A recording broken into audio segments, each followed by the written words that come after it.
Right. I'm just gonna record this session. All right. Okay. So welcome everybody. Welcome to my class. All right. We are very privileged today because we have Dain Said in the house. Right. Dain is a very famous director, producer, script writer, and actor. All right. So for those of you who are in Malaysia, you should know Dain and his work. All right. So Dain started with Dukun, and then that got banned for 12 years. 12 years, right, Dain? It was a long wait for the first movie. So technically, Bunohan was his first movie, and then there was the change. So we're very privileged to have Dain today because Dain is very busy in post-production for his next movie. You can ask him about him. I don't think he's going to tell you because that's going to be a surprise. So Dain is going to be talking about live ideas and ideas that live. All right. So ladies and gentlemen, I give you Dain Said. Take it away, Dain. Thank you very much, Prof. Lina. Hi, everyone. Just so I'm not used to this, but I see 3 or 5 people, and that's all at the moment, or are there others that I can't see? There are others that you can't see. We have about 50, minus you and me, there are about 56 people in this Zoom, right, Dain? Okay, cool. That's all right. All right, anyway, welcome. I'm glad to be here. Let me just say, I'm speaking in English, but if there's, I'm sorry I can't speak Tamil or Cantonese, but if you want to speak Malay, you want to ask me questions dalam bahasa Melayu pun boleh, so it's not a problem, okay? But I hear that Prof. Lina says that you also got foreign students, so that might be a bit problematic, like that. So anyway, first of all, Prof. Lina introduced me or called me to talk about, to give this talk about ideas. Where do I get my ideas from? But of course, in this session, we don't have to limit it to that, so long as it still pertains to ideas lah.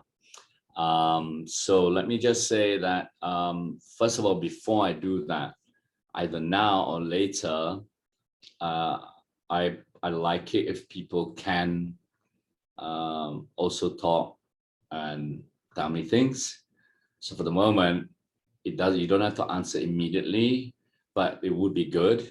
The first 15 or 10, 15 minutes, I'd like to know actually from the students out there, just a few examples. Where do you get your ideas from? If anybody can answer that. And then we can have an engagement, because there is no one place to get an idea. We're all different human beings or different individuals, but we share one thing, which is we share a culture. We share a common society. We share those are the things we have in common. So no matter how much it is, there will be overlapping methods, strategies, ideas that come to you because we share the same values when we live in a society and in a culture and in a community. So therefore, let me ask you that, because then I can maybe pick certain things. Even if you can't answer it now, you can answer at any point during this conversation. And I call this a conversation. Where do you get your ideas from, for example?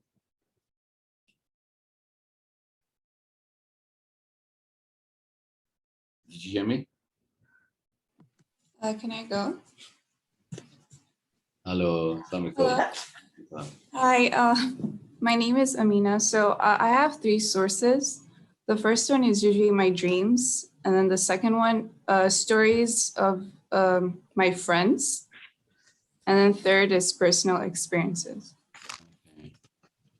How often do you get ideas?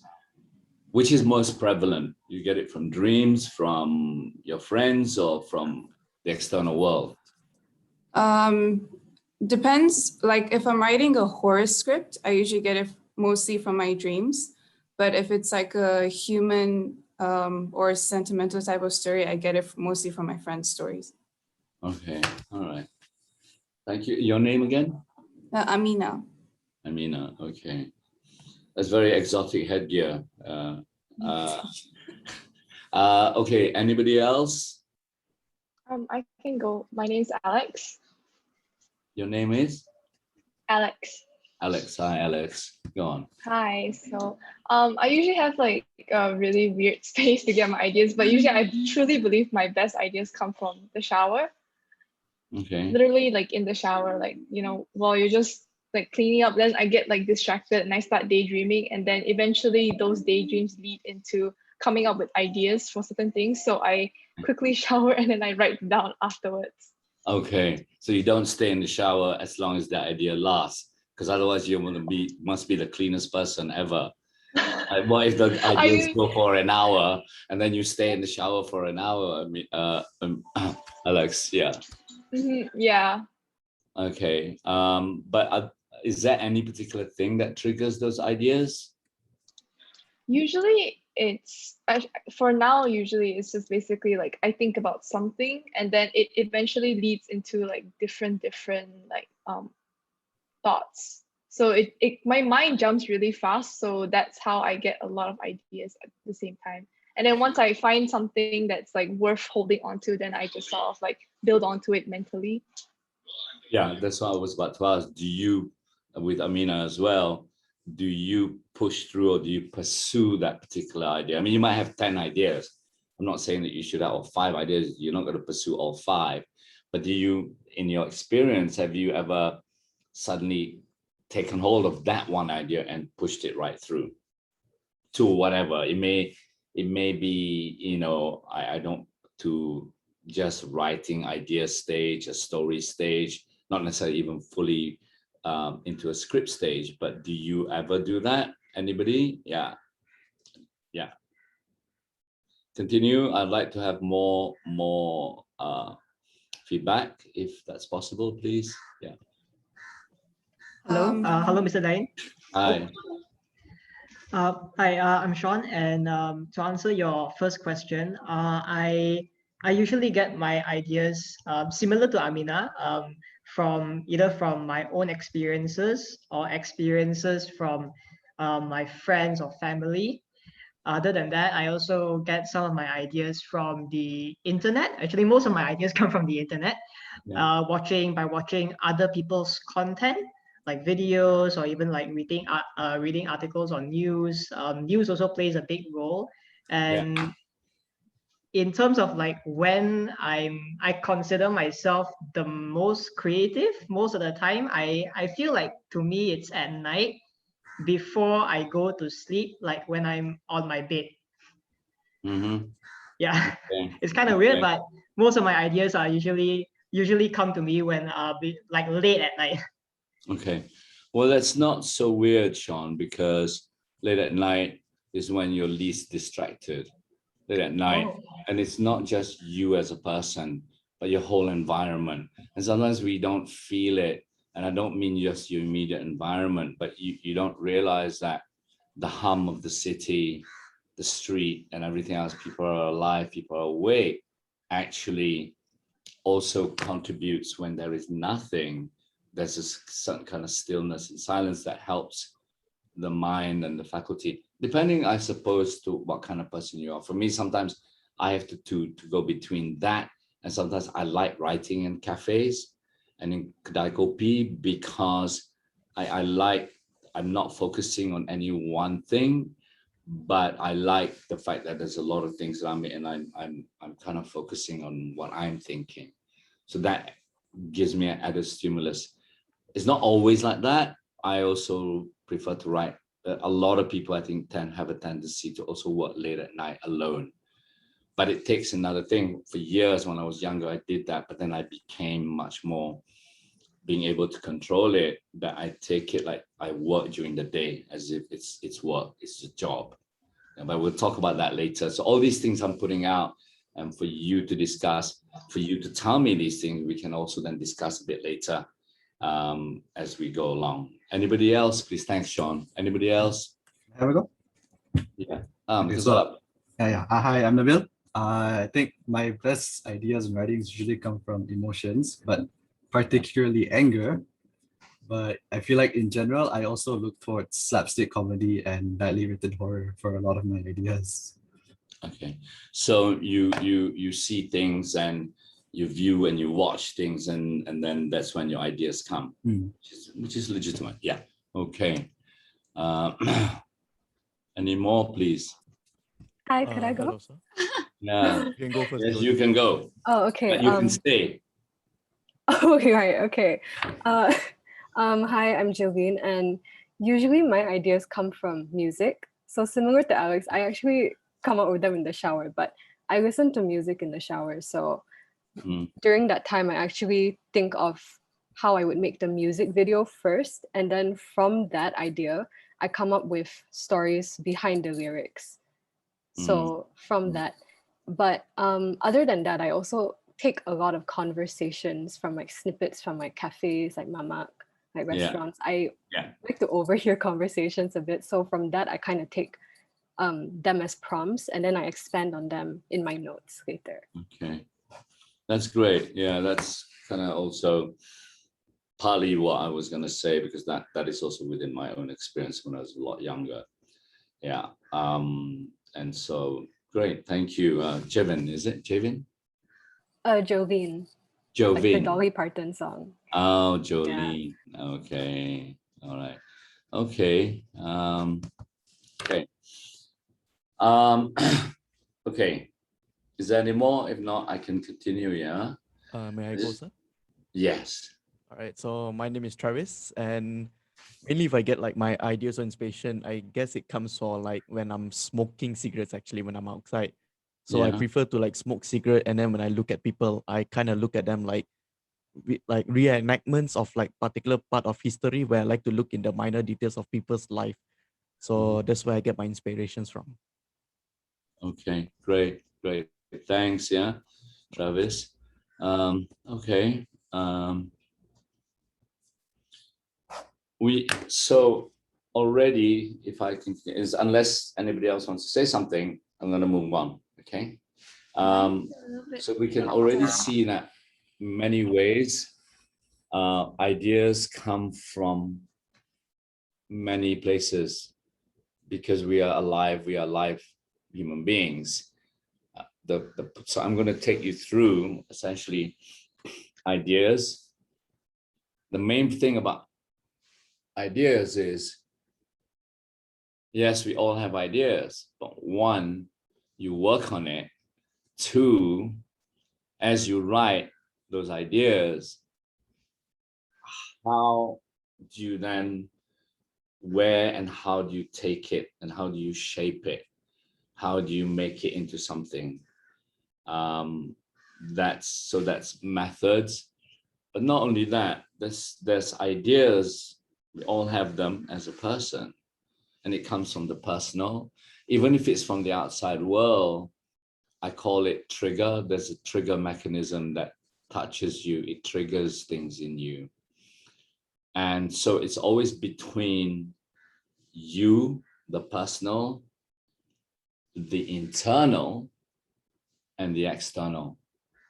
So just for the sake of discussion, if we can frame it in that way, just so that we can talk, rather than we go here, left, right, and center. Okay, so the problem is not the problem. The thing is, what's interesting is, how do we transform those ideas into reality? How do we transform them into something living and something live before we, as we write, as we push it to try and make a film or write a novel or even paint? So when I talk about these things, I'm not going to just refer only to films, because for me, and it's not just because of history, but because film is two things, a few. One is story, one is writing, one is characters, one is essentially building a world, and the other is actually trying to express ideas and emotion. So it's so layered. So how do you go through? It's like going through a forest. How do you know where to find your way. How do you make your way? There is no real what do you call it, manual or a guide to this. There are many ways. I was watching the other day on David Lynch. He has a very different technique and different ways of getting to ideas and transforming his ideas and processing those ideas into essentially a story. Yes, there's sometimes what he does is he just brings scenes into his head. Other people actually like to work. Like me, I work a story first. And then once I've got the story in prose, and then I go back and I work on the stories and break it down into scenes or movements of scenes. Yeah. Why is it external and internal? There are many ways that you can express an idea. That this thing is so huge and so rich, but it's also really quite small in particular. Yeah, like giving an idea. They say, write about what you know about. I guess I don't necessarily agree with that, but when they say write what you know about, I guess you pick something very small that you know about, but the world or the thing that you're trying to tell can be huge and something you're not very familiar with, but you pick on something that you know about to hold it as a spine within which you can anchor all the scenes, the stories, mainly, I suppose, the characters. Okay. Now, but keeping in track, there are also many ways to structure a story. In the old days, people just write stories. It's called a 3-act structure. You know that. And then how you structure the 3-act is up to you. But there's also something called that doesn't hold to any structure. So from the middle, structure, very structured, and then free form.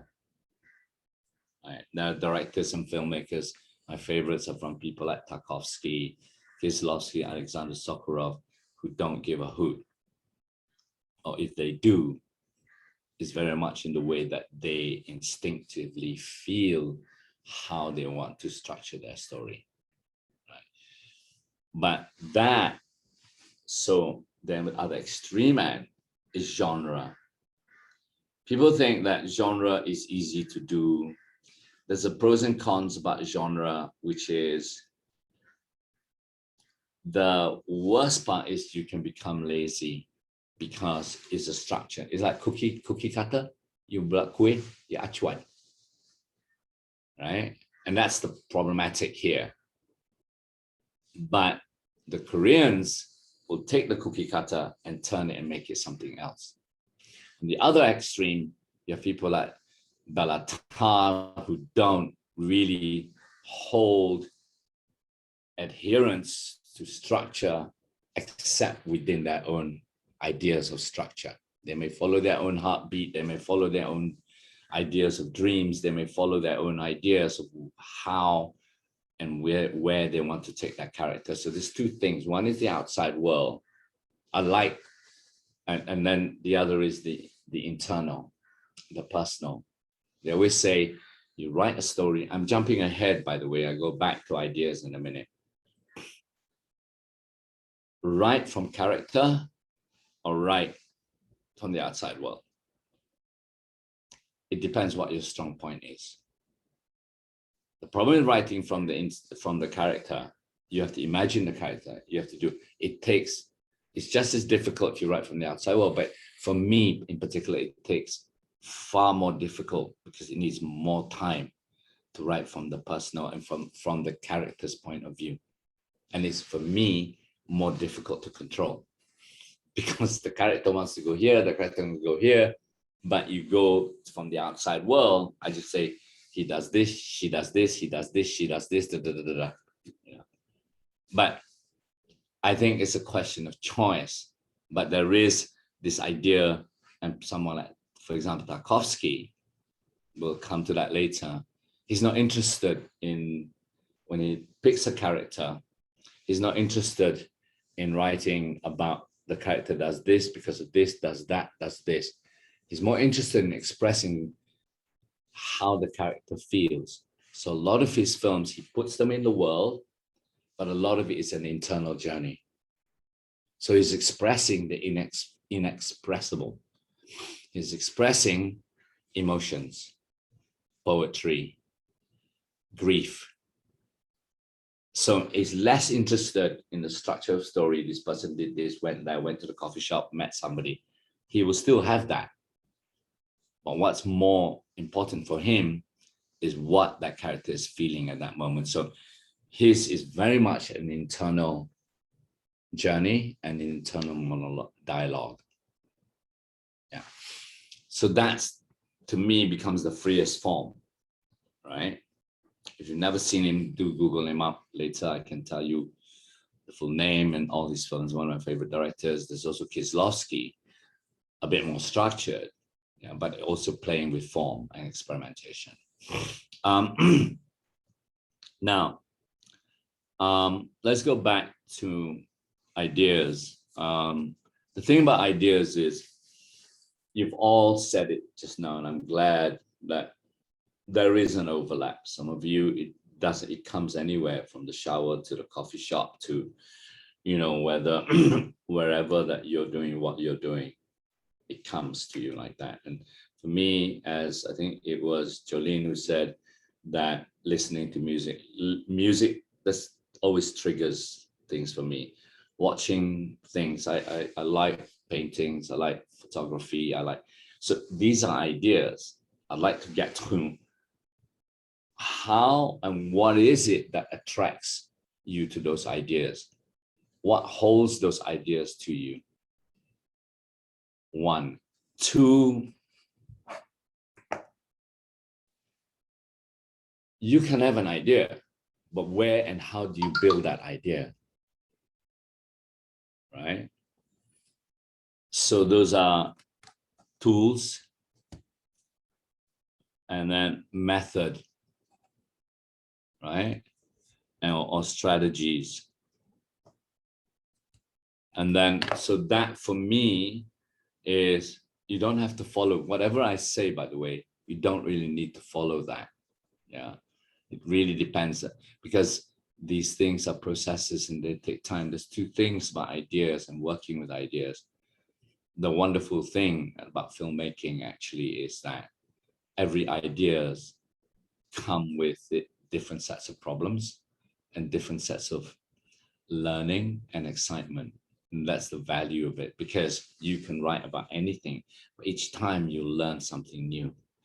Not only will you learn something new about that, you will learn something new about yourself, because it's an ongoing process. You're creating, essentially. Yeah. But later on, of course, we all have our own different patterns, but later on, you may have to learn how to control that impulses, those instincts for you, because inevitably you'll meet, that's business side, that's side of investors coming to you, or the producers, executives, they want it in a certain direction, so on and so on. But that's a different thing. We're just focusing. So, you know, in terms of ideas, there's so many stages, people. There really is. Lucky is the man or the woman who somebody just comes along and just say, "Bam, just make your film."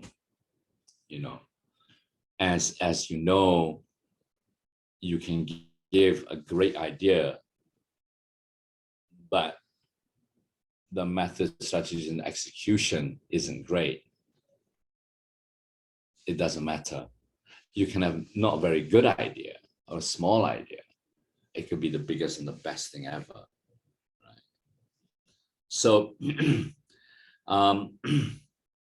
for me, the question comes, you know, people have asked me, where do you get your ideas from? So yes, we all have ideas. Okay, guys. But one, you take the ideas, you write it. That's the first step. You work at it. But then you come to a point you got the story. Then questions come. What are you trying to say? What is the story about? And when I say the two layers, if a man and a woman falls in love, okay, it's a love story. But you can also say, what is it really about? Is it really just about a man and a woman? So if the man is a gangster and the woman is a saint, is a really good person in a monastery or a religious person, or really, then you're trying to say something will happen. So that's why the question becomes, what is it that you're trying to say? It's not just a love story. You see, the thing about ideas is you focus on one idea is very strong, but when you begin to write and you look at a lot of Western and international films that really, really hit you, is because there's this thing that stories are never just one thing. They're layered. The more layers you have, right, the stronger it is, the more powerful it can become, right? Because it connects at different levels to different people. I'll give you an example. Even in a film like, the first few Batman, and this is the strength of Hollywood, for example, he has his demons, he has his darkness, he has his dark side. He struggles with it. And that connects us to that character.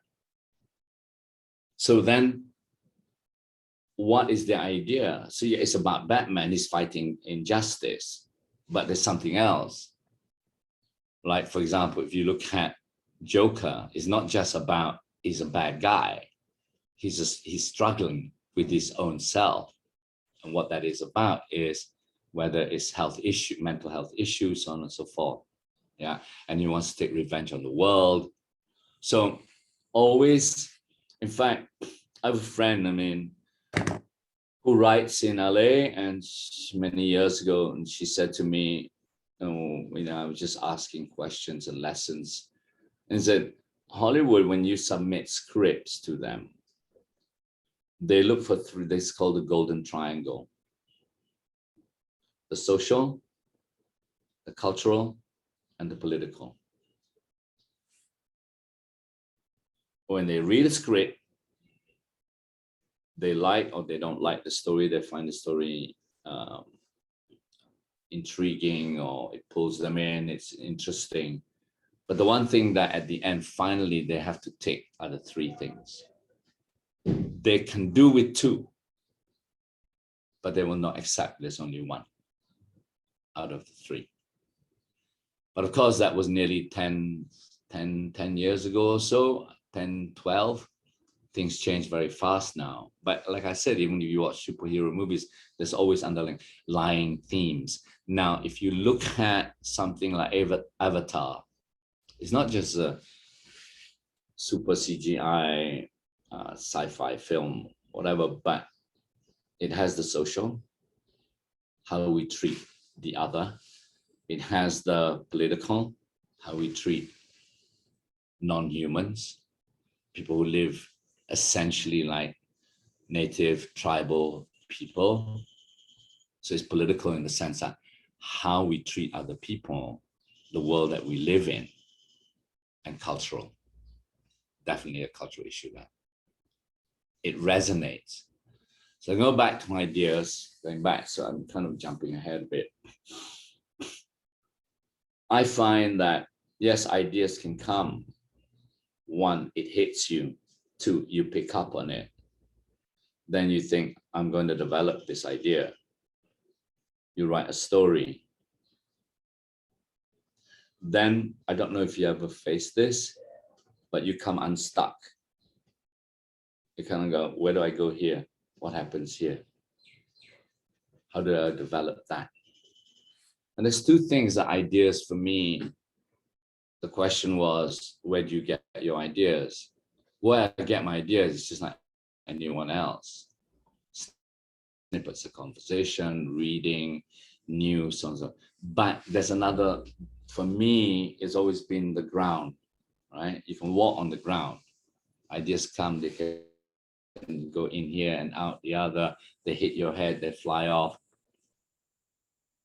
They're like ions, electrodes just firing at you, but not one may stick, right? Now, where it sticks is you have to ask yourself, why? Why am I attracted to? Of course, you don't laugh when you first get it.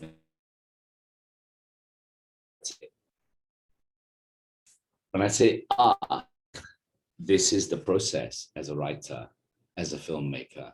So when you ask and you understand your process, you sharpen your creative sense, your act of writing.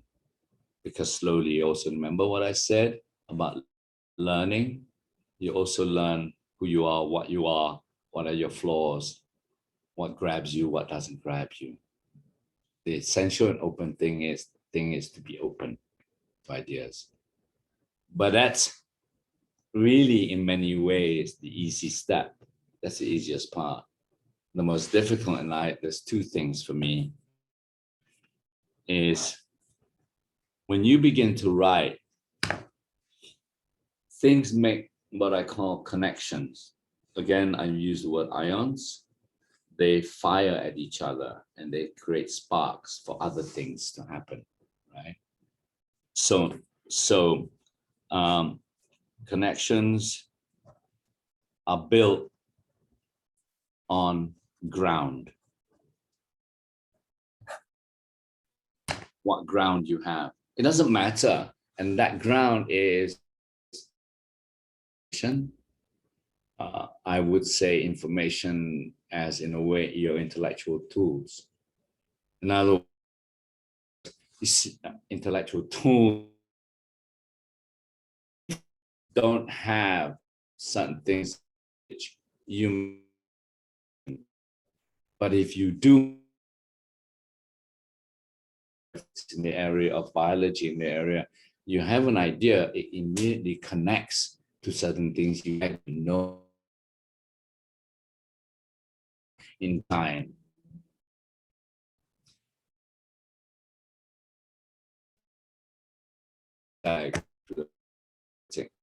Who said that there's two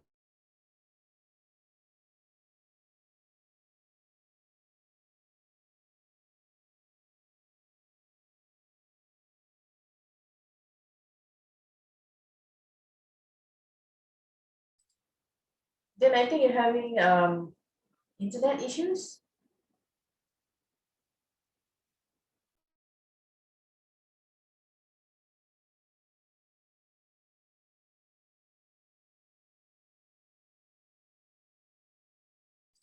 Did we just lose him? No, he's here. Then I don't see him on the list. then you need to unmute yourself. He's mute. Oh.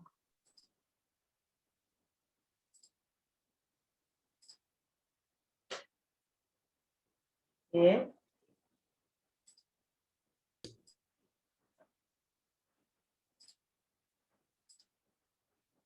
Then you need to unmute yourself, could you? Can't seem to do it from my side.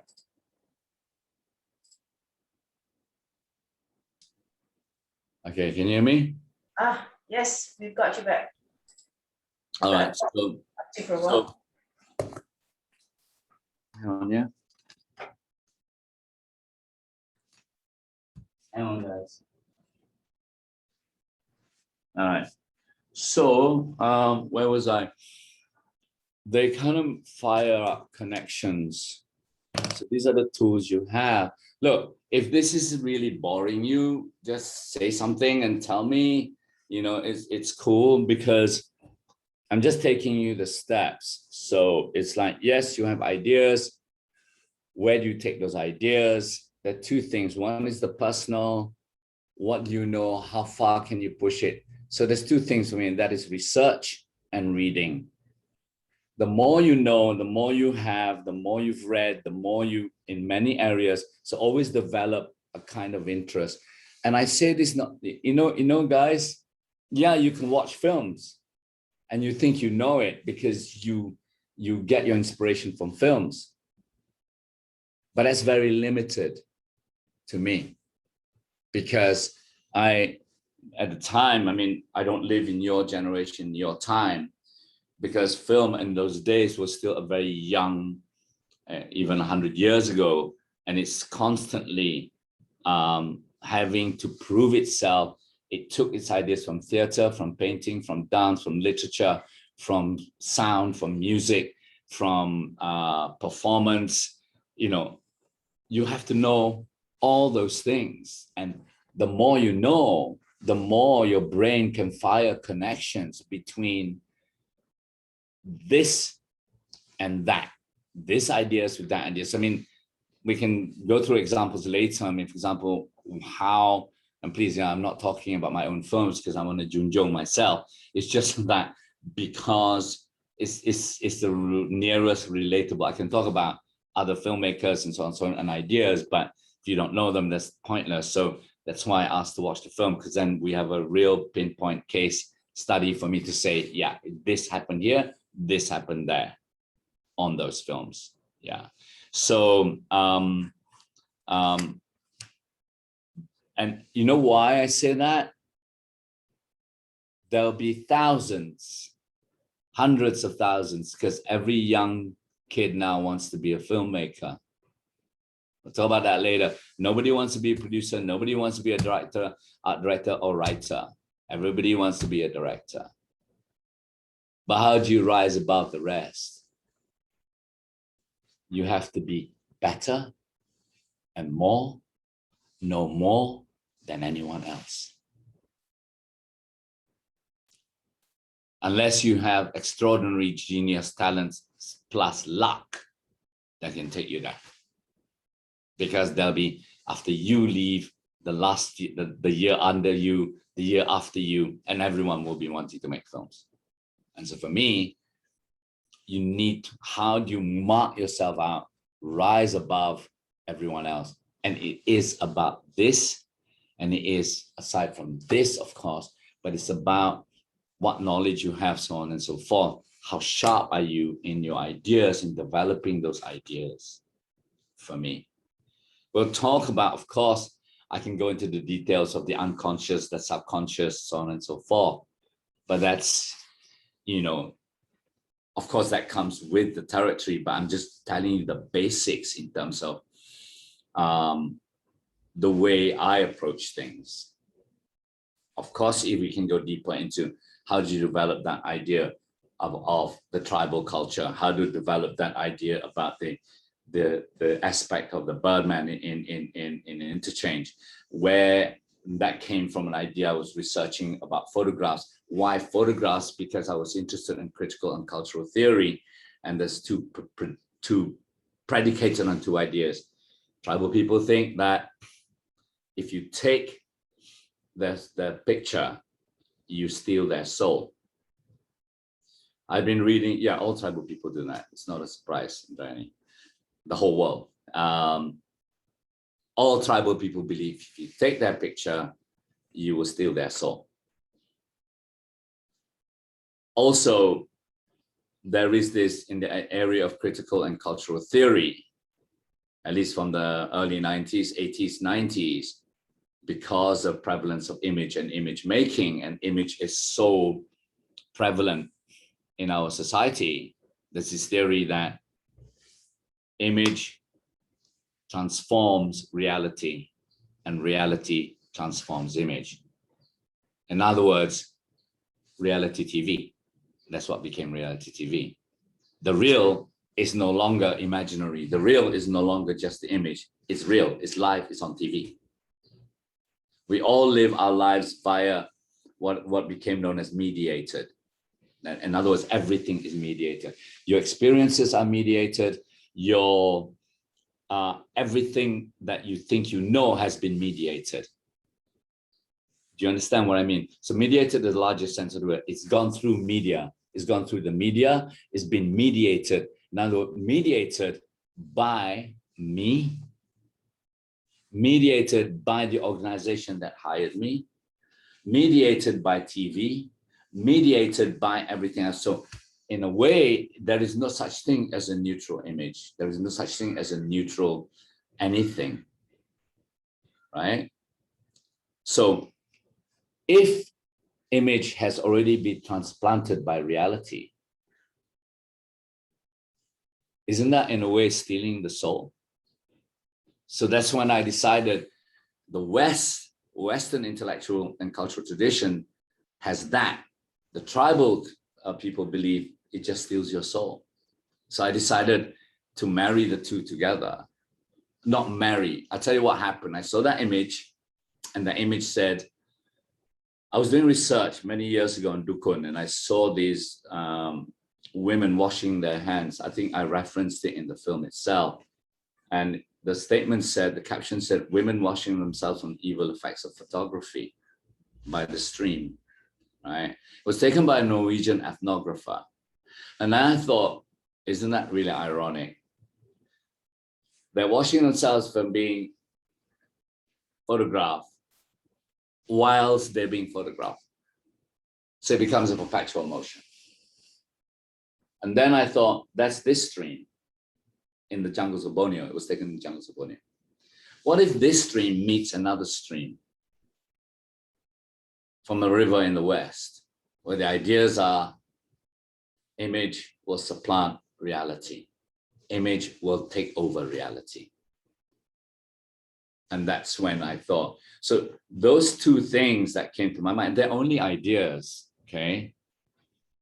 But then how do you transform that into an image? How do you transform that into a narrative?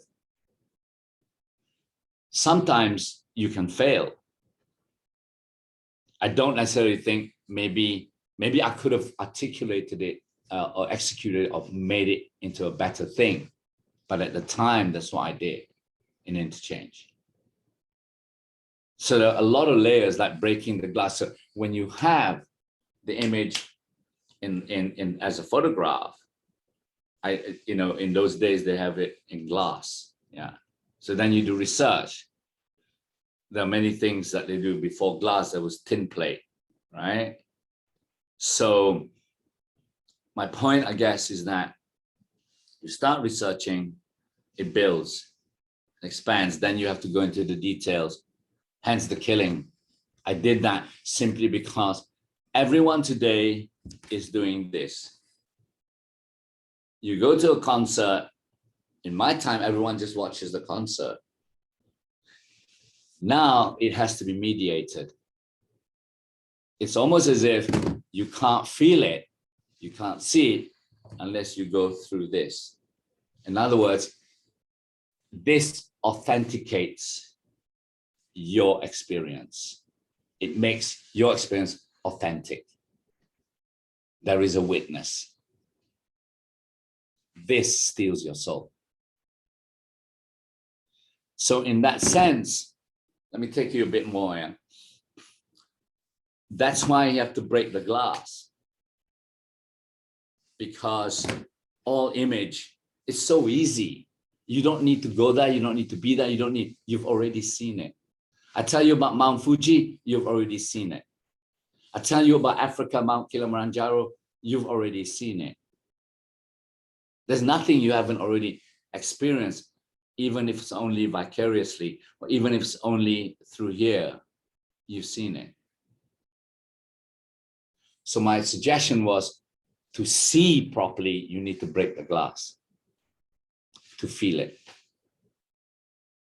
So then you're talking about the levels of symbolism, the levels of metaphor.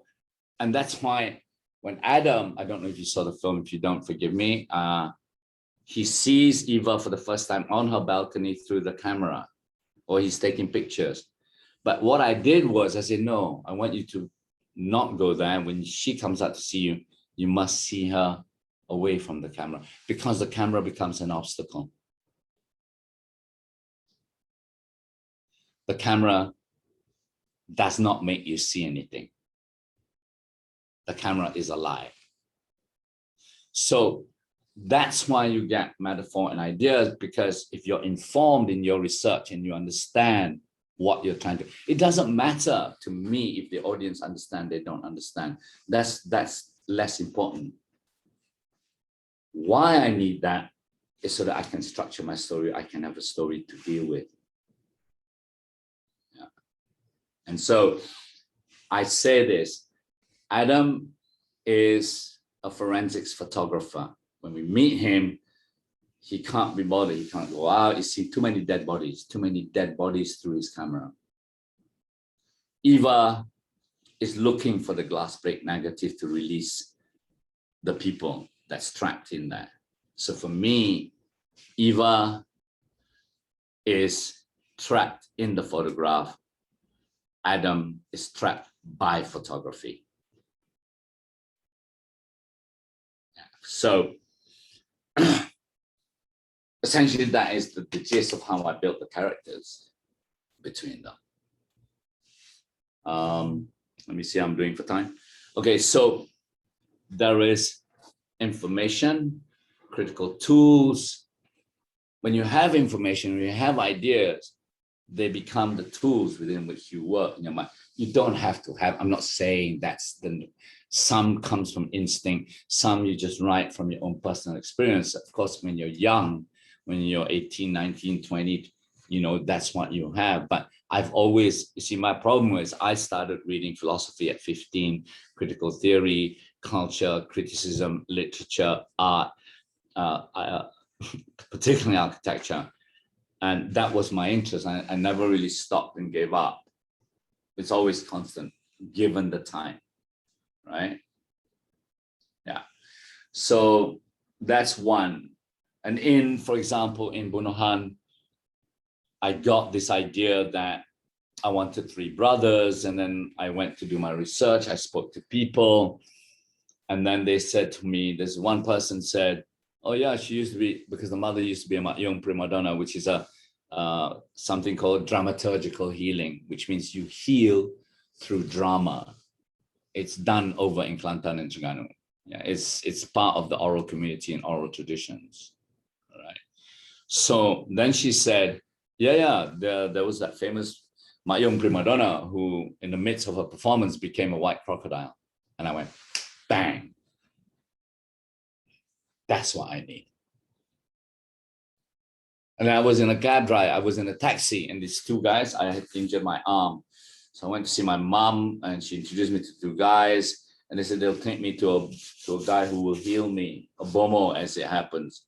So I'm traveling like over an hour and a half, I was getting like, and they kept going, talking. At one point, they kept talking about Bunuhan, Bunuhan, Bunuhan, Bunuhan.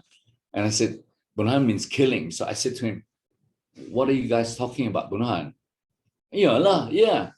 You know, Kampung Bunuhan. And I went, Kampung Bunuhan? You mean there's a kampung called Bunuhan? Yeah. All right. So that's when I went, bang, right?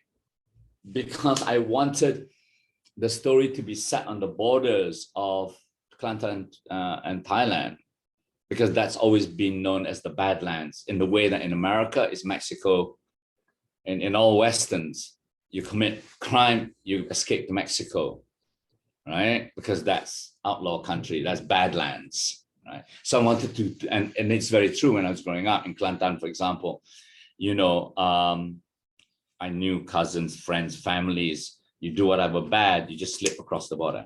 Because nobody has a passport. I mean, we went as a production also, we crossed the border. We just went to do shopping for some boxing gloves because essentially, orang kampung, across is the cousin. Auntie also live across. Takkan every day they want to go to auntie's house, they go to the border and get a passport. No, they just cross the river. So we crossed the river. So in other words, borders are porous. That's why we built, I shot it in mangroves, because I shot it in where the mouth meets the sea. The mouth of the river meets the sea. So land is always shifting, water is always there. Because nothing is concrete. All allegiances, everyone, you can't trust them. They all have different allegiances. That's why they end up killing each other. So when you have that idea, then you take it through your character, you take it through the story, then you can build your theme, you build it on your location. You build what kind of location? Why mangroves? Because it's dark, it's primal. It's very primeval. right? And that's why in Hollywood Reporter, the line when they reviewed my film was, it is a cross between, I have never seen it, a Vietnamese film called The Godfather, the Bible, and Shakespeare. Because Bible has fathers killing sons, sons killing each other. Shakespeare also has that, right? So the character, to me, landscape is always character.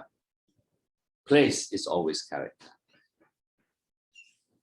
So these are, what I'm trying to say is, the more ideas you have, the more knowledge you have in different areas of interest. So develop your areas of interest. Ideas will come, but you know, you can do one thing or you can do 10 different things with it. And for me, at the end of the day, what is the most relevant to me, but also what's also relevant to my society and the community I come from. I mean, it's never enough time, like 1 hour to talk about these things, you know. So I got, I think, about 5 minutes left. About 10 minutes, Dain? Okay. All right. Hang on. So I dropped my pen and I lost it. But anyway, so ideas, the intellectual tools and information you have. If you don't have, it's okay. You just read and you research there and then, right? But even research, there's a method of researching. So for example, of course, those are animist values. The Malays were at one time animists, the mother becoming a half crocodile. And Mat Yong is very much an animist tradition, right? And then I have to look into Muay Thai kickboxing. So there's so many things. It was kind of the first time for me. Well, some things are not, like the wayang kulit and all that is not, right? Yeah. So even the opening of Bunahan where I had the cut in the screen, I did not frame it as a frame within the frame. I framed it full. It's just a cloth. And if you understand painting and art, and if you've read art criticism and all that, I should have, and I could have had the painting, the screen of the wayang here and the bigger screen. So I see the context, yeah. I see that it's by a beach and all that, but I did not, I had full frame, simply because what I wanted to suggest is, which screen is rigged? The wayang screen or the cinema screen? So there are two very self-aware, very self-aware ways of telling that story. In that the opening too, when people walk, I did not cut. What that is what I call a liminal time, what I call in oral community. That's my term for the oral community people, is vertical time. They repeat their stories again and again and again. They don't change it. Stories remain the same. That's why when I cut across the bridge, actually I could cut. They walk, cut. The boy comes, cut. But I didn't. I just put it all in the same frame because time is fluid. Time is the same. Cinema time is you cut, you cut, you cut. So Here, there's a question in the chat asking about the context for the scene, the tearing of the wayang kulit, the wayang kulit screen at the end. yeah, Could you explain that context? I just did. So essentially, what I'm Yeah, he just asking, did. it's a question. I pose the question, right? The tear is the tear of violence in the story, right? But the tear is also in many ways the tear of our stories. Is that tear really from the wayang kulit, or is that tear from the cinema screen? What is torn there? Like I said, Lina, I did not frame the wayang screen and then put a large, this is not the cinema screen and I see the small wayang screen. I framed it full. I framed the wayang screen full. You only see the cloth. So all screens are cloth, cinema screens, as well as wayang screens. So by tearing the tear, my suggestion or my question is, which screen is being torn, or which screen is torn? That I learned from art criticism, reading about art. When you look at paintings, because painting is not a time-based media, many from I don't know what century, this was already the painters and the artists were beginning to try and see how they can express time within their paintings. That, for example, if you look at a very famous painting called Las Meninas, it's a painting as a mirror which reflects the painter outside of the canvas, outside of the plane of the painting. So what it did was it was trying to include the painter into the image. So you have one layer, and this is called self-reflexivity in critical theory, right? So in one layer, you have that. In another layer, you have the outside world, the world that the painter lives in. Wim Wenders does that in all his films. When he frames it really weird so that you realize you feel uncomfortable, you realize it's not a perfect framing, because he doesn't want to contain the framing. He wants to break the framing so that to suggest that there is another, actually it extends. Tarkovsky does this. The character walks this way, is in there, walks out, and I assume goes behind the camera and comes back in here this way, to tell the audience or whoever that the space is around. So it does not limit cinema. So anyway, those are the tools. They come from ideas. Those are the tools that come from your grounding and the ground I'm talking about, right? Now, there's a wonderful also, many in the 70s, particularly cinema from different parts of the world. You got to remember this, guys, yeah. Superhero movies and Hollywood movies isn't the only way to make a film. Just like if we all end up eating McDonald's, it will be a sad day for culture. In other words, Ramly Burger, Burger King, McDonald's, no, there's nasi lemak, there's mee goreng, there's steamed fish, there's Chinese Hokkien mee. So what I'm trying to say is narrative. So the more we are working towards this thing now, everything is getting more and more like this. Whereas there's the possibility of that, but that comes later. Yeah. So the more you have in your mind, the more information you have, the more knowledge you have, the more you can begin to think. And it's not just ideas, but how ideas fire your imagination. How do you work with those ideas? You can choose anything, like it doesn't have to be those things I said. Yeah. How do you make, if you look at Tarkovsky's Mirror, it's all about the internal journey inside. It's called in literature externalizing the internal. Yeah. Like, can you sit there and go, I feel sad, I'm really sad, I'm also sad. No, but how do you express that sadness visually? You put that person in a location. The Mayor of Casterbridge, which is what Thomas Hardy does. He's very good because he's an architect and he's a stonemason. He's a self-made stonemason. He put his characters in a particular location. If it's a broken location, it means he's trying to say this man is broken. So in that way, it helps me. I mean, not help other people, but it helps me. I look at paintings, I look at photography, I look at literature. Those are the three. When I look at theater, it's only because I look at theater in terms of choreography of movement. The woman is having a fight with or about to have a fight with the husband. She goes to the table and stands on the other side of the table. Immediately, there's an obstacle between the husband and the big table is the obstacle between them. So you're using furniture, you're using things. That's choreography in a scene. Or she goes to the window and looks out because her mind is somewhere else. So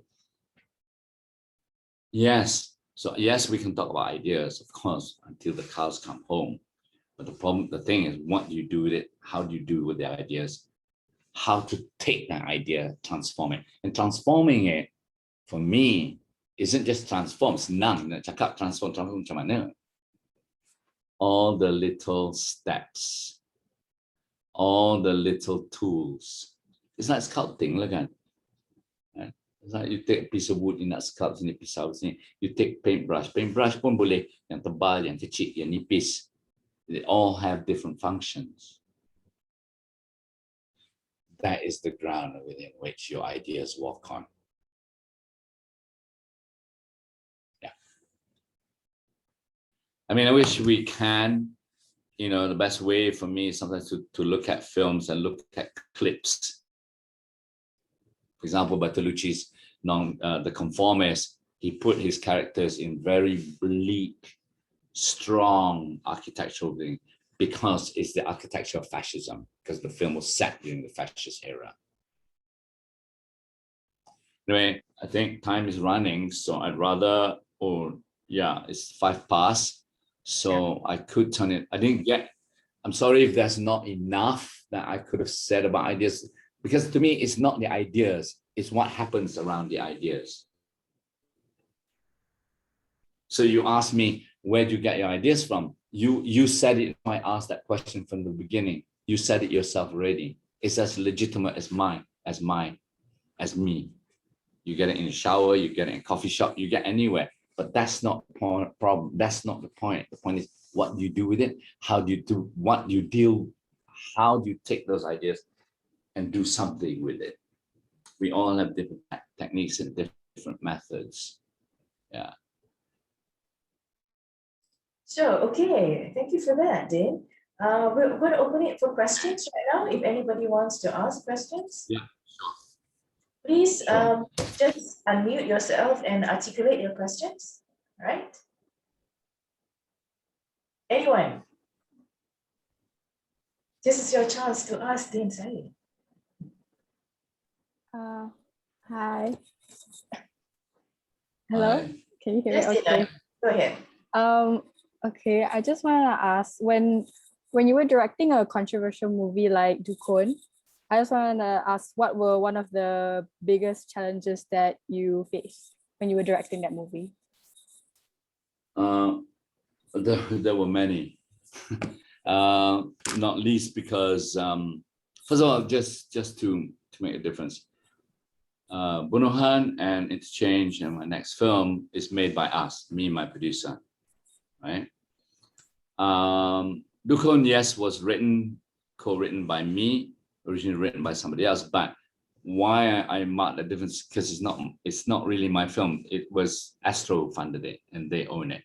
So they paid me as director for hire. Okay. The challenges are really, for me,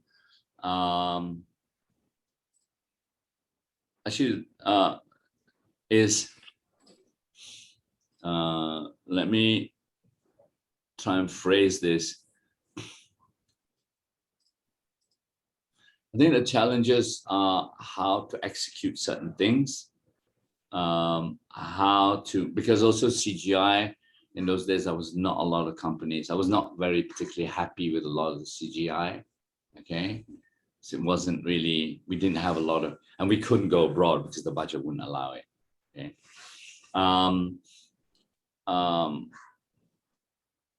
And at the end, I didn't even know what was going to happen at the end. Of course, I didn't know, couldn't anticipate it was going to be. It wasn't banned, yeah? First of all, let me get this straight. It was passed by LPF. It was passed for under 13, okay? So it was not banned. There was no problems. But what happened was, it was an internal thing between Astro and their own internal people. Basically, they were shit scared. They were shit scared of the political implications. They were shit scared of whatever, man. I mean, this country being this country, people have knee-jerk reaction. They just don't want to put their jobs, their lives on the line, basically. That's as far as I know. Now, aside from that, there weren't really the other kind of challenges were, you know, normal everyday things that you come across in production. Time, working within a set time, because you can never have enough time. But one of the things for me was also is really dealing with, mainly is more technical, because when we shot the film, it was not digital yet. It was transitioning. It was the start of transitioning. So we shot it on film. And you see, when you shoot it on film, it's kind of quite expensive because my shooting ratio now, with your generation, I call the delete button generation. You don't like, you delete. You don't like, you delete. Which is, there's good pros and cons. The bad thing about it is you don't pay attention to details. You're not as hard as yourself. You're not as focused. You're not as disciplined. Because when you shoot on film, what you see, that's it. And you know what? I can't even see what I shot until I put it in the lab. And once I put it and process it in the lab, then I put it through electronic media. Then I can see. So there's no delete button. If it's shit, it's fucked, it's fucked. Excuse my language. Yeah? So therefore, in other words, you have to see that everything is as you want it. That's the discipline. But of course, time. So actually, most of it was one take. Because they were good. The actors were good. And if there was more than one or two takes, it was technical. Motorbike screaming lah, because we shot in Pudu jail, things like that. But anyway, so that's. Thank you for the question. Next. Thank you for answering. Then I have this burning question. I did a research on. Sorry, Nina. Sorry, sometimes I swear and all that, and please forgive me. I didn't realize you were there.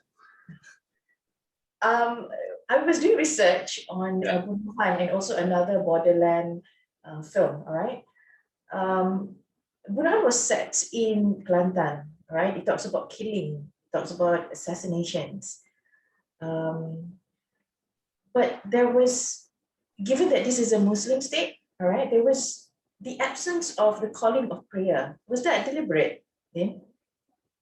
Not really. I mean, wasn't deliberate. I mean, no. To be honest, no, it wasn't deliberate. But because I felt that if it was, if it was, Lina, it was unconscious, because I felt that, you know, okay, there's three things that I chose. I wanted all the sands to be white. Right? It's like literally white. And I chose that location because it's, to me, it's like paradise. And what you have is hell in paradise. And what you have is violence in paradise. So the fact that you're in paradise itself, you know, it becomes a bit like a no man's land where even God doesn't want to live there. You know what I'm saying or not? Because when you start killing brothers, fathers for greed and for money, I think that kind of works better for it. Maybe that was unconscious, but it certainly wasn't a conscious decision. And if it is unconscious, like, you know what they say in film, it's a happy accident. And I think it works if it is. That's good. But thank you for bringing it up. Yeah. Okay, any other questions? Any burning questions? You want to get this chance, guys? I don't know if it's a sensitive question or not, but I would like to ask, I think it's sensitive. because it's about contributing back to Malaysia. So, you know, because we've all heard of you and we know that you with your talent and everything, you could have easily gone to, you know, places like America, Hollywood, you know, bigger places. So what made you decide to contribute to Malaysia's film industry? I think that's something that I would like to know. Okay. I grew up in Kelantan until I was 5-6 years old, and then we moved to Egypt. After Egypt, I moved to the UK. I lived my life about 26 over years in the UK. It's very simple. I grew up with the stories on the beaches of Kelantan. I grew up in KL for maybe 2 years, and then I grew up in England, but you've got to understand the tradition of the British cinema. The British cinema is a very political cinema in my time, and it's always talking about class structure and class culture, class structures. And I felt I had nothing to say to the English. So maybe it became a much more romantic thing that I felt that I grew up with. My best friend was a Chinese kid in KL, Indian kids, and there was in Chinese music. So to me, the Kelantanese culture, it was very different then, you know, growing up in Malaysia. It was really truly an amazing mix. And I grew up in Kampung Baru, right? My grandparents, a short period lah, because I grew up, you know, yeah, we came and visited and from Kelantan, but you got to remember, I grew up in Kampung Baru and we kept dogs around the house, you know, because this is the heart of Kampung Baru. This is a Muslim heartland, and we had dogs around the house because my grandparents were Minang, and I only found out like 5 years ago. I went to Minangkabau in Padang, and I saw everyone had dogs. They go wild boar hunting, yeah. So they're extremely fastidious Muslims. They're extremely alim, but they go wild boar hunting, man. Even the Paji goes wild boar hunting. Okay, so, but you got to remember, this is. My aunt is Chinese. I have another aunt who's mixed Bai and Chinese. I have an Indian uncle. So this is my environment. When I grew up I was growing up in Malaysia. Am I too loud? Okay. All right. So I wanted to tell because I felt we had far richer stories to tell. Yeah, and I haven't even had the opportunity of begun to tell. I mean, I would love to do an Indian story. I would love to do a Chinese story. When we did Interchange, we were very aware that it was Nusantara. It was more Nusantara centric. We wanted stories from Borneo, from the Nusantara region. That's why even in Bunuhan, we wanted the folklore. So I wanted to take non-mainstream culture and bring it into my films, essentially. Yeah. Thank you for the. Yeah, so can I have a follow-up question? Sorry. Yeah, sure. So like you said, like, you know, there are certain like, you know, when you did the film, there were certain political things that you were scared of, and, you know, things that that as a team we were afraid to do, you know, that we might trigger certain things. So I guess the question would be, like, how do you know what kind of battles do you pick? Like, when do you actually proceed with what your idea, like your own ideas or your team's ideas, and when do you actually have to, like, not fight and just, you know, go with the rules or so-called? Yeah. Thanks. It's a good question. Thank you. When I was younger, I really wanted to make political films. Yeah, but you begin to live here long enough, and it's very problematic on many different levels. One of them is also funding and so on and so forth. But anyway, that aside, I have a very wonderful producer, and for those of you who want to make films, you really cannot do without a producer. So my producer is very good, and she just said, "You don't worry about anything. Just write what you want to write. I will deal with the rest. I will deal with that." So, but of course, you come to a point. You also then, so I don't edit myself. I don't stop. I don't censor, because one of the biggest disease, and it's a crippling disease, and we will suffer from this. We will be the poor man of Southeast Asia, because we censor, we self-censor. TV stations have their own censorship. Apart from the largest censorship board, everyone self-censors. It's a disease. It's a sickness. And I mean that. I really, really, truly mean that. Because how do you begin to express anything if you won't even dare to express what you really feel and what you think? You deal with it at the editing stage. You deal with it as you're shooting, maybe. You know, so it's a process you take through, because the moment you begin to write and you start to self-censor and edit, trust me, you will destroy what you're doing. Have other, I mean, of course, you know, when we write script, we have other people we give it to friends. We give it, not friends, we pick people, and they're not necessarily people we're close with, because I want honesty. Yeah. So even with my friends, I said, you're not being my friend if you're going to puji and say nice things. I'm not interested. I just need you to be brutal. I need you to be really honest. If you're my friend and you care about me, you have to be brutal. You have to be really honest with me. Otherwise, forget it. Yeah. I'm not looking for you to puji me. That's not, I don't need to be puji, basically. Okay, so yes, it's a good question. We have every society and every place have to engage, but really, it's how you do it sometimes.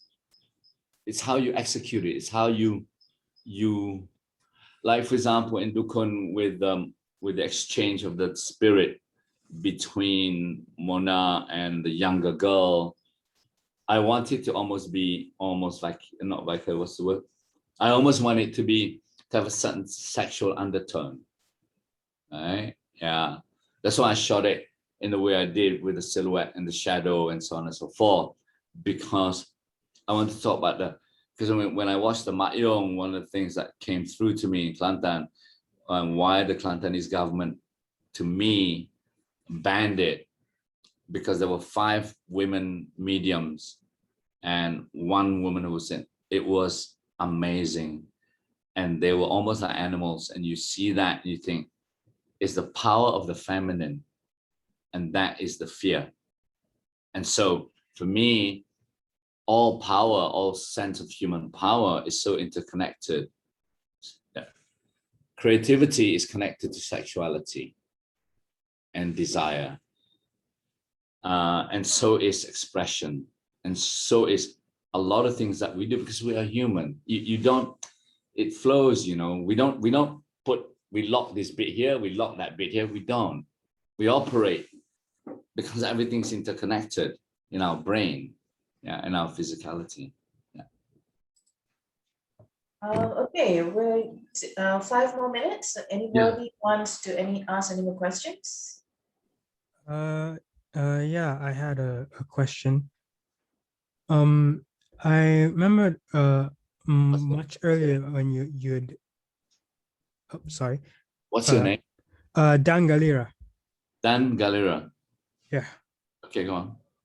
I remember much earlier talking about how Tarkovsky had inspired a lot of just your approach to things, and it got me thinking, because I know that he directed Stalker, which is based off of a very strange book, very good but very strange. Yeah. And I'm wondering, how do you? It's kind of 2 questions in one. How do you deal with stories that are either adaptations or heavily inspired by media that is very unusual or structured in a way that makes it difficult to translate into film? Or alternatively, how can you play around the concept of like the fact that you're using film itself? Like a generic example would be a film that uses the fact that it is a work of fiction as a theme in the story, just something like that. Can you clarify a bit more on the second part? What do you mean? Can I think of any film examples? No, it'd be easy. Say it again. How can you play around with the concept of the actual medium itself? Like if you're making a film, the fact that it is a film or a work of fiction ties into the themes of the story in interesting ways. Okay, I mean, it's a very conceptual question. I think I get what you're trying to say.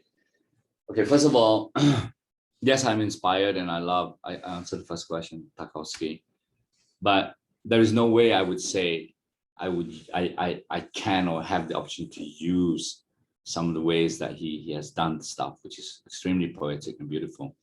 If you ever want to see that, there's a film called by Iranian Women in Exile. She lives in New York. She does video installation, but her first film won the Venice, I think it was 20, I can't remember, 14, 15.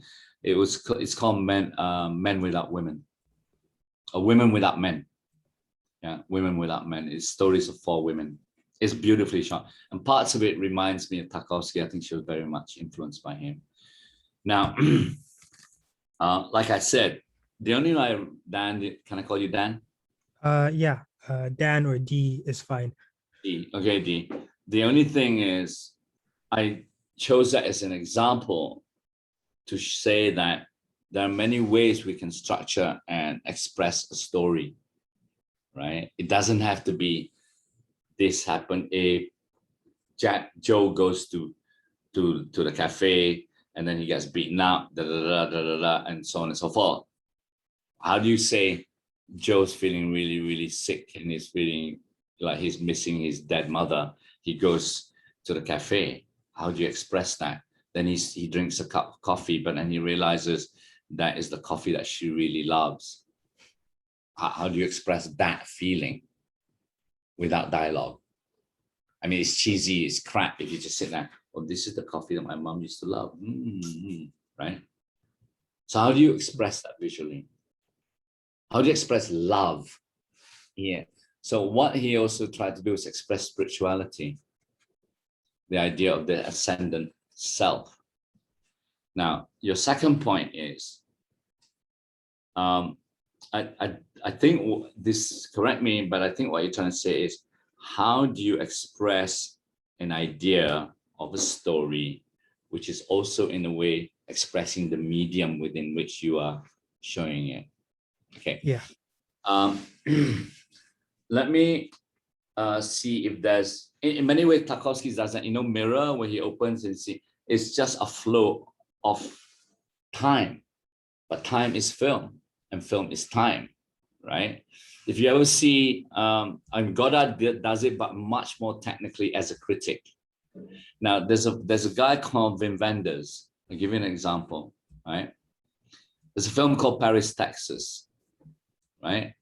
It's about these 2 people, they fall in love, and then they break up and split up. Now, he used a Super 8. In the old days, there's a small hand camera everyone uses. It's grainy, but it's beautifully shot. That becomes the memory of the film. But it's also the memory of the character. But it's also the memory of the film itself. Because of this, he hunts for her, he answers, I'm sorry, I don't care about spoilers, I'm not your generation. So he hunts for her, and then what happens is he meets her, and then he finds her and she's working in a brothel, and she's a prostitute.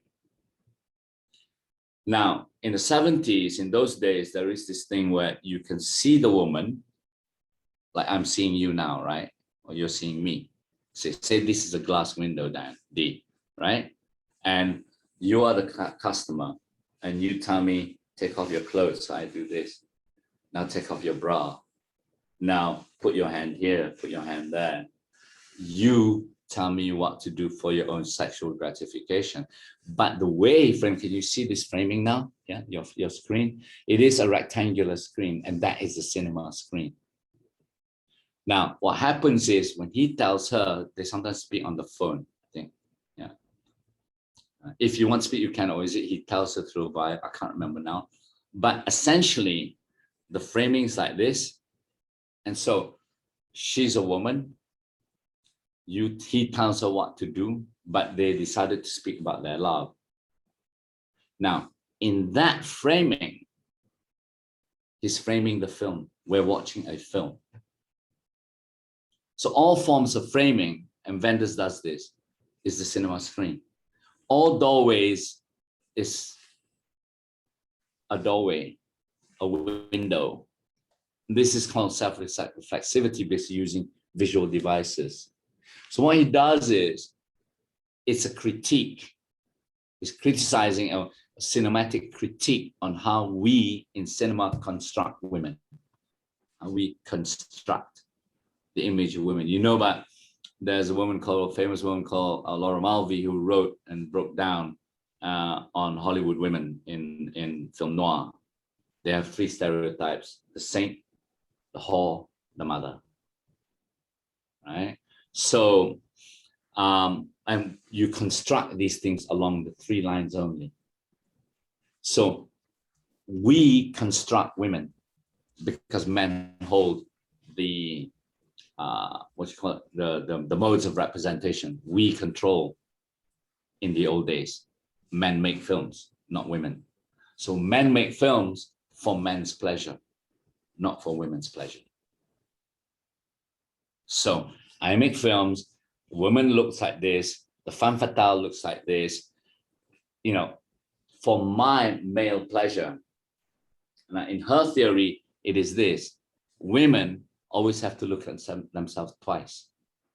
One, how they see themselves, how they would like to see them, and one, how they want men to see them.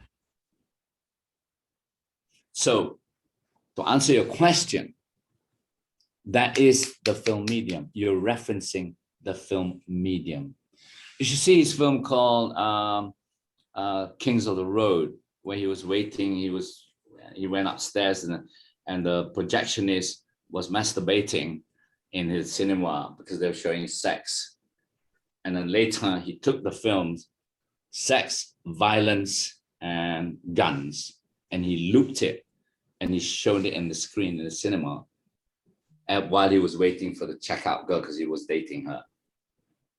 So my point is, he's making a commentary on cinema while the film is being made, while shooting the film. So in the same way, it's a critique on women and the construction of women while we're watching the film.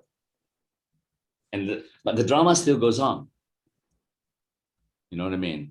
So again, that has to do with, remember I mentioned, or I talked about painting, how instead of writing, instead of pointing a red arrow, bleep, bleep, bleep, how do you speak about the image by still making the image?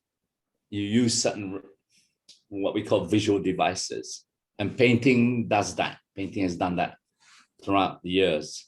Yeah. Thank you for the question. So that's everything. I hope it answers. There are many other different ways, Dee. Yeah, many other different ways. Yeah. Thank you for the questions and also the very insightful answers, Dain. Unfortunately, we have run out of time. We have actually gone for 1.5 hours. So if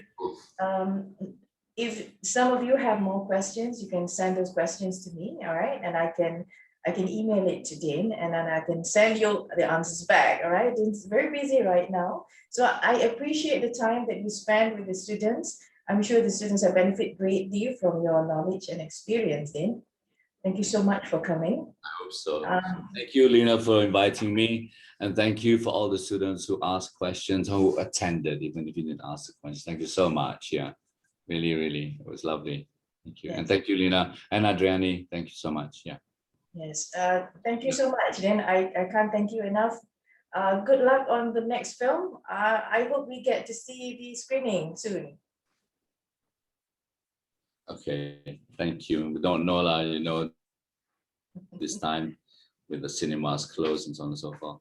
But thank you. I really sincerely mean that, probably, Lena, for asking me to do this. Maybe if, you know, the next time, maybe it'd be great if we have more run-up time, so there are images or things, because I think this kind of thing needs time. It really needs time for exploration, and because it's so layered, there's so many different areas, you know, to discuss just on ideas alone. And how you, like I said, it's not about the ideas, you know, it's how you deal with it, what do you do with it, how do you shape it, you know, and all the other things, because each different person has different processes personally, but also each different process culturally. Yeah. Yeah. Okay. Okay. Thank you. All right. So thank you, everybody. I hope I didn't say anything offensive or offended you. Oh, fine. You're fine, Dain. You're fine. I would like to thank all the students that came, all the students from different classes and all the lecturers that came and brought your students. I see Indrani, I see Philip. We had Z just now. I think we had Sydney. Thank you so much for coming. Thank you. Goodbye. Thank you. Right.